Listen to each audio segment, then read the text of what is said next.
জয় গুরু।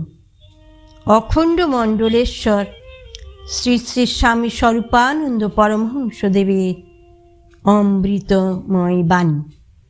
চক্ষু লজ্জার দান। শ্রী শ্রী বামুনি বলিলেন, তোমাদের অনেকেরই একটা ভ্রান্ত ধারণা রয়েছে যে দুনিয়ার দাতারা দান করেন শুধু ভিক্ষুকের চিৎকার শুনে। এর চেয়ে উৎকট ভ্রান্তি আর কিছু হতে পারে না। ভিক্ষুকের চিৎকার শুনে যারা দেয় তাদের মধ্যে অনেকেই নিজ দিককে উৎপীড়িত জ্ঞান করে অনিচ্ছায় দান করে।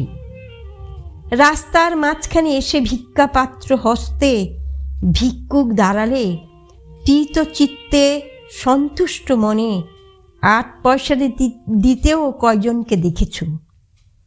প্রায় সবাই দেয় অসন্তুষ্ট মনে, দায়ে পড়ে, চক্ষু লজ্জায়, কিংবা ভিখারিটা বিরক্তিজনক চিৎকার বন্ধ করে দ্রুত রেহাই দিক এই কামনা নিয়ে।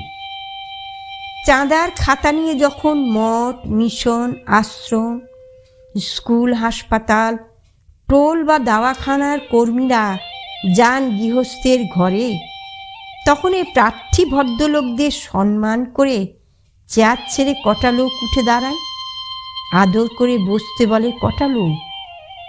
মাথা না চুলকিয়ে, ভুযুগল কুঞ্চিত না করে, সহাস্য আননে প্রেম ও সহকারে চাঁদার খাতায় সই দিতে তোমরা কয়জনকে দেখেছ?